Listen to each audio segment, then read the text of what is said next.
Te saludo con el deseo de que nuestro Dios y Padre Celestial te esté acompañando en este día.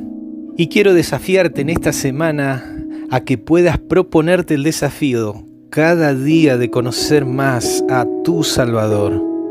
Que puedas conocer a través del Espíritu Santo los planes que Dios tiene para tu vida.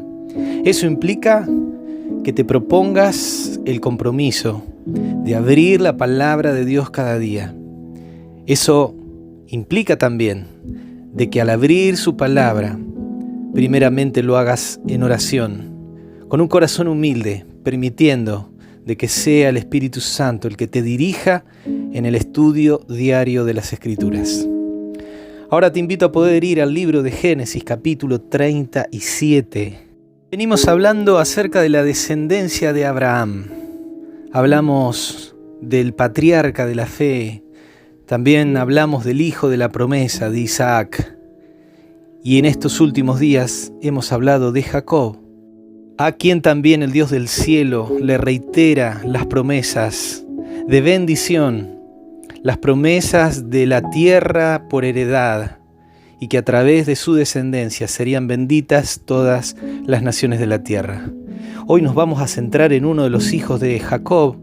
Allí en el capítulo 37, versículo 2 dice: esta es la historia de la familia de Jacob.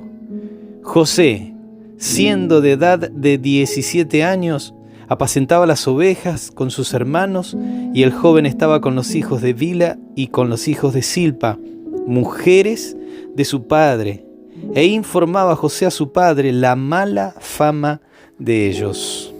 Es interesante que a partir de este capítulo 37 y hasta el capítulo 50, con el cual cierra el libro de Génesis, el personaje central va a ser José. Se dedican muchos capítulos del libro de Génesis a la figura de José. Y de hecho, en este versículo 2, cuando menciona esta es la historia de la familia de Jacob, empieza hablando de José. Y eso implica que este personaje bíblico tiene muchas enseñanzas que dejarnos. Las experiencias de José tienen relevancia para nuestro tiempo de hoy. Y aquí se menciona que a sus 17 años apacentaba las ovejas con los hijos de las concubinas de Jacob. Tenemos que entender algo en primer lugar. José nace en una familia atípica. Un padre con 2 esposas, pero también con 2 concubinas, con varios hermanos de diferentes madres. Una familia compleja en ciertos aspectos.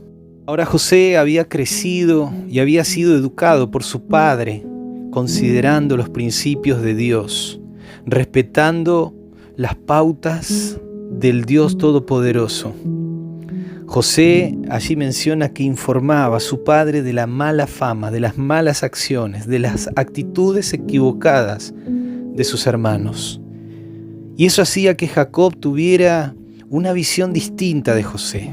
Versículo 3 dice: amaba a Israel, quien es Jacob, a José más que a todos sus hijos, porque lo había tenido en su vejez y le hizo una túnica de diversos colores.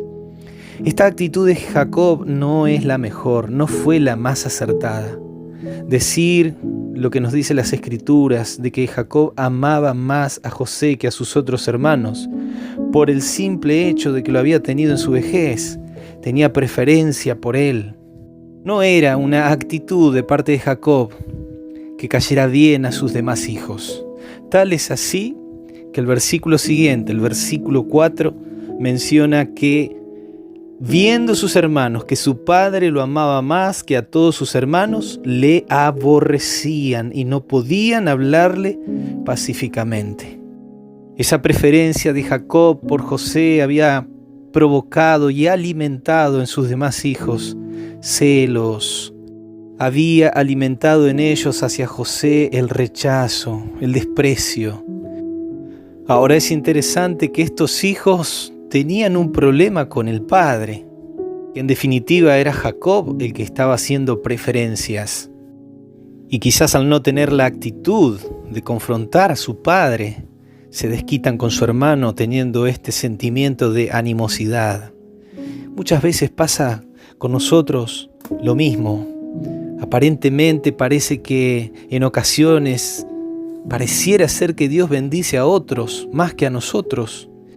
Inclusive hablando de personas que quizás no manifiestan creer en Dios, ni siquiera tienen respeto por Él o por su palabra.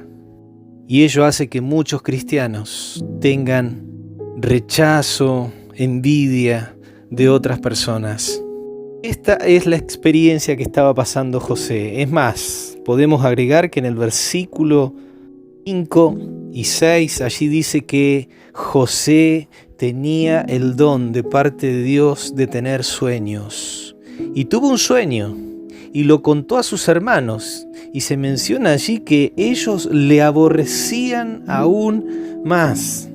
Allí en los versículos del 6 al 11, José les relata los dos sueños que tuvo, que van a tener una connotación literal en el tiempo futuro, cuando José ya sea adulto, estando en Egipto.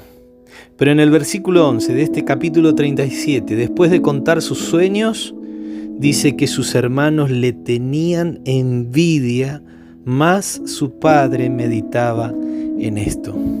Sus hermanos literalmente lo despreciaban, le tenían envidia, lo aborrecían, no lo querían, no lo veían como un hermano, no lo veían como una persona querida. Quizás le tenían hasta cierto punto respeto.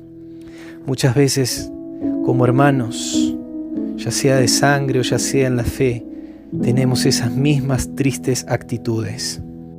Quizás haya quienes se toleren, quizás de alguna manera haya hasta cierto punto un respeto, pero muchas veces hay envidias, hay celos, hay desprecios, hay desplantes, y eso es triste que pase entre hermanos, hijos de Dios. Y este rechazo, estas actitudes de los hermanos de José llevaron hasta inclusive planificar la muerte de José. Y aunque no llegaron a cumplir ese propósito, se nos dice, avanzando en el capítulo 37, de que lo llegaron a vender a unos madianitas y José es llevado cautivo a Egipto. Puntualmente allí, versículos 18 y versículo 28, el plan de sus hermanos para deshacerse de José. Mis queridos amigos y amigas, dos puntos a tener en cuenta. Primero, la actitud de Jacob. No es el plan de Dios tener preferencias arbitrarias. Dios no hace acepción de personas.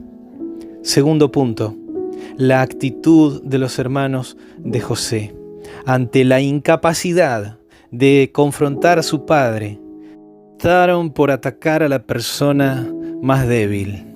Nos libre el Señor de tener esas manifestaciones equivocadas, de hacer preferencias por algunos por sobre otros, y que eso haga de nosotros una piedra de tropiezo. Que Dios también nos libre de tener las actitudes de los hermanos de José, tener celo, tener envidia, aborrecer a alguien. No son manifestaciones que representen el carácter de nuestro amado Jesús. Es por eso que te propongo este desafío para esta semana. Que abras tu Biblia, que busques en oración conocer más a tu Salvador, que su carácter pueda reflejarse a través de ti, que tus acciones puedan representar al Dios del cielo, un Dios de amor, un Dios de misericordia, que a pesar de que somos distintos, podemos aceptarnos unos a otros. De esa manera estaremos demostrando a las personas que nos rodean de que vivimos con nuestro Dios en su presencia.